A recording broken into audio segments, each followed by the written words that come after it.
Hey guys, welcome back, everybody. This is Brian, also known as OCD Mindful.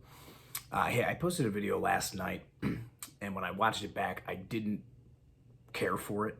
I don't think I described it well and ended up confusing a lot of people. And I woke up this morning to a lot of questions, so it was pretty obvious that I didn't do a good job explaining it. I'm talking about the concept of what I call deflating versus ritualizing, and when it's appropriate to apply deflating, and when it's not. And so I just in an attempt to try to explain it, I made it more complicated than it needs to be. Essentially, deflating or sort of challenging your faulty or unhealthy views or beliefs or fears is something that we learn if you were to go see, someone for generalized anxiety or someone for depression, for non-OCD related types of fears and thoughts and concerns.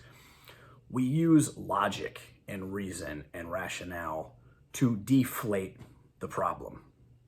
Okay, but if you understand OCD even a little bit, you know that OCD does not respond to logic.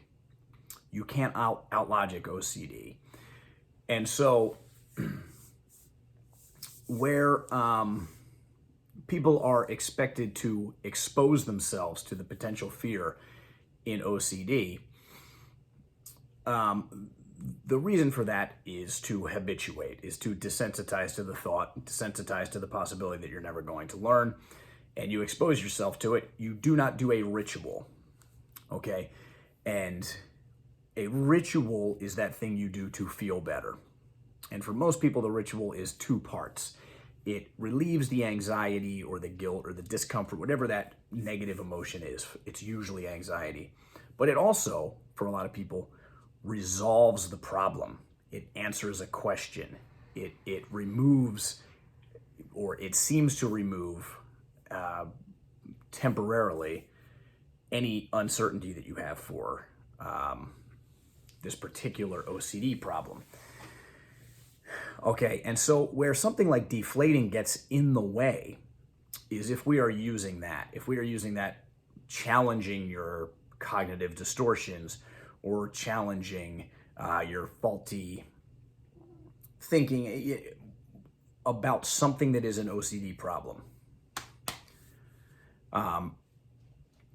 So, for instance, if you go see a therapist that doesn't know OCD and you say, I'm having this crisis, and you tell them about your OCD, and let's just say, let's use contamination. You're a chronic hand washer, and they ask you, what is it you're afraid of? And you say, well, I'm afraid that I'm going to get whatever it might be. I'm going to get AIDS from not washing, and every time I touch something, I feel like I've gotten infected with some disease that's going to kill me. Someone who isn't savvy at all about OCD will then encourage you to challenge that rationally by saying, well, let's look at the statistics here. The statistics are in fact minuscule. They don't even show up on the map for someone getting the thing that you're afraid of by touching a doorknob. Now, of course, like we just pointed out, that type of thing that's a ritual for OCD. Okay, I mean, that's a classic ritual.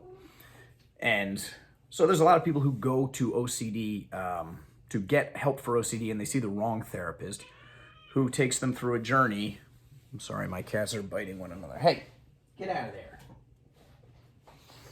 Who will take them on a journey of reassurance and using this deflation technique, which does not work for an OCD problem.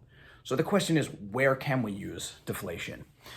Well, what we see with almost every OCD issue is that there isn't just one main fear. There isn't just one main obsession. There's a bunch of things, there's a bunch of concerns and worries that pile up underneath that. So if I use the example for me, someone who was suffering with really bad HOCD, the fear and the concern and the obsession that I was in fact gay and I didn't know it, or I must be in the closet, or I was going to wake up tomorrow and definitely be gay. For most people who have something like that, it isn't just, okay, there's a fear that I'm gay. I have a fear that I'm gay. That's the core fear, but then there's all these other things that get piled up underneath.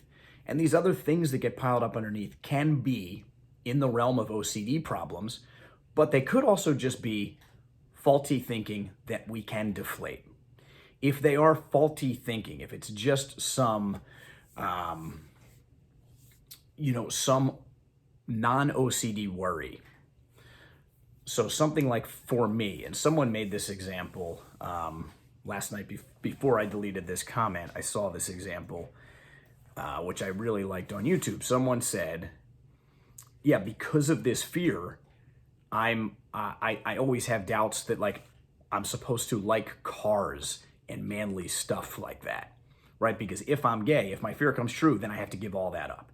Boom, that's a perfect example of, for most people, that sort of secondary fear underneath the main fear that I might be gay is something that we can address with reason and address with logic. We can deflate it, right? We can challenge it from a cognitive standpoint. We can challenge it from a common sense standpoint. So, right, so someone might come to me and say, all right, what if I'm gay? What if I have to, I'm worried that I'm going to have to give up my hobbies or my job. What if I'm a mechanic and I have to give that up? Okay, well, if that secondary fear, the fear of I have to give up this thing because that's a manly, straight activity and I can't do that anymore, if that fear itself is not presenting as an OCD issue, meaning that the person is then ritualizing to try to make sure that that secondary fear also doesn't come true. If they're not having chronic obsessions about that, if it's just sort of playing off of the main OCD fear, then it's very likely that we can go in there and logically deflate it, okay? Right, I would say to that person, okay, look, we're gonna accept the uncertainty that you might be gay. We're not gonna try to figure that out. We're done with that. That's a waste of time.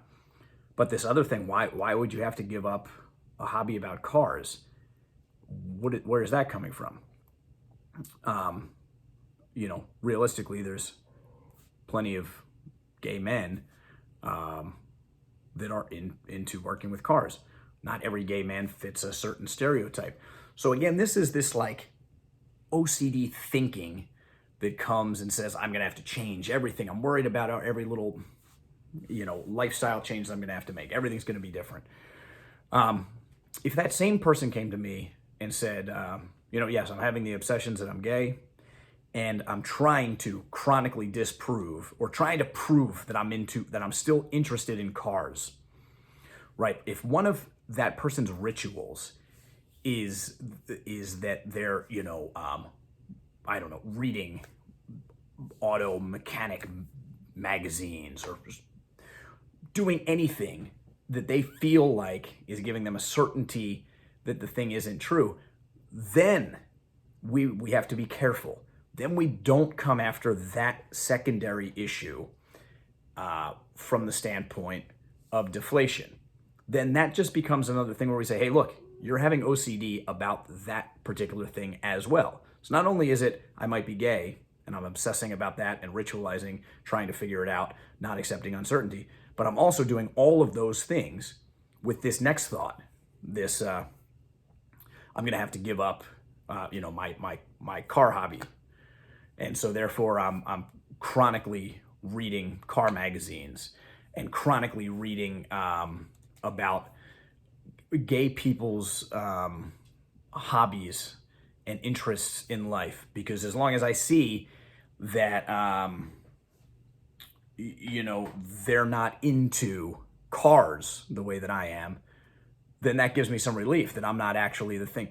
So you understand what I'm saying? So we can deflate the things that aren't presenting as OCD by being honest, by chipping away at the faulty thinking around them. Okay, often these are just cognitive distortions.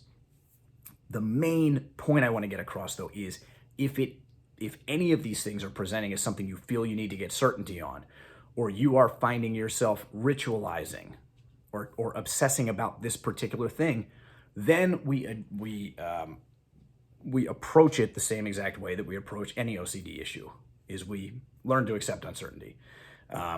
We expose ourselves to the possibility that, yes, this thing that's presenting as OCD may also be true, may also come true. You may never figure it out.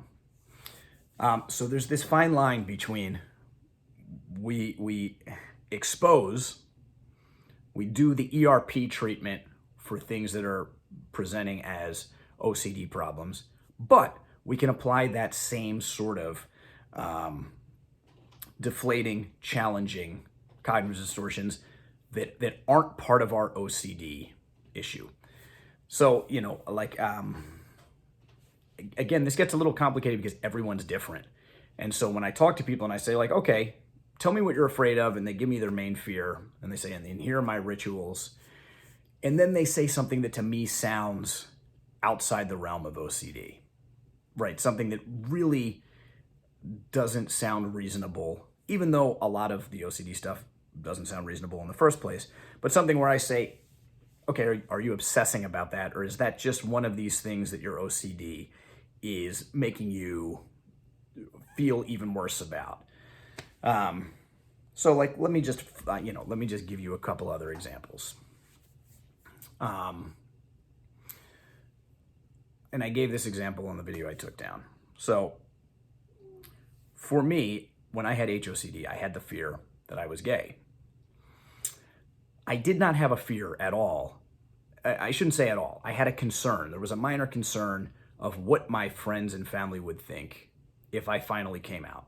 If I finally had to tell them, would I lose my friends? Would I lose family members? But that thing, that concern, was not an OCD thought.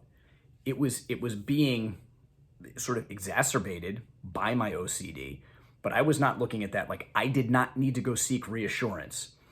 Never once did I have to do some ritual where I asked my friends, hey, look, or if I like confess to them. A lot of people with OCD feel like they need to confess the thing that's going on and make sure that their friends are still cool, they're still on board with them. That was not an OCD fear of mine. Okay, it was a concern, but it was presenting just as a sort of generalized worry, concern. And if I found myself ritualizing about that, if I found myself trying to get certainty about it, or if that was a constant thought in and of itself, then I would recognize that, okay, I'm going to treat this as an OCD issue as well, in which case I would say, maybe your friends will hear about it and they'll bail on you. You can't know for sure that your parents might not disown you, whatever it might be.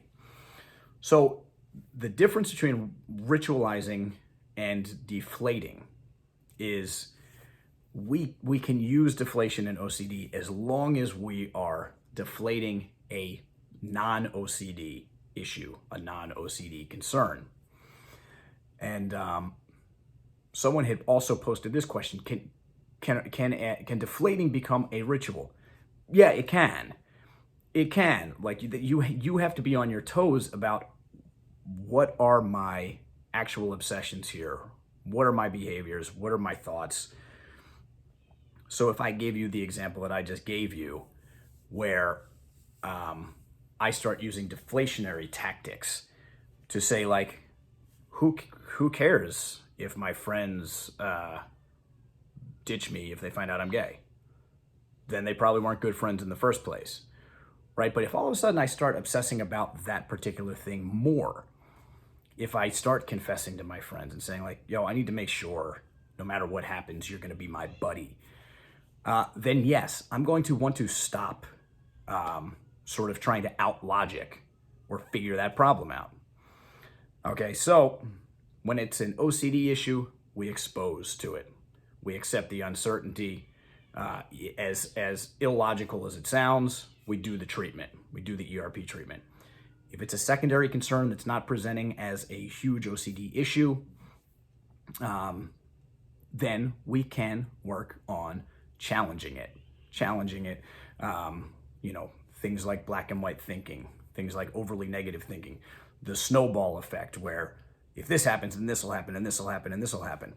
Again, if those this'll happens aren't presenting as something I need to figure out, then that's fine. It's a wise move to logically chip away at the cognitive distortion that I'm applying to those problems. All right, I hope that was a better description of this. Again, this becomes so much easier when you're talking to someone face to face, and you can say, okay, are you also obsessing about this? Is this an obsession? How much would you care if this secondary fear comes true? Is that a deal breaker for you? Is that a game changer for you? Is that going to ruin your life? Because then we can say, okay, look, here are the things that we can logically talk down, and here are the things that we can say, hey, we're never getting a certainty on this. We're not even looking for it. In fact, we're going to lean in and expose and amplify the threat, amplify the anxiety, and accept the uncertainty that comes with it, and just watch what happens. All right, guys, that's it. Way too long of an explanation, but I hope that makes it a little bit more clear.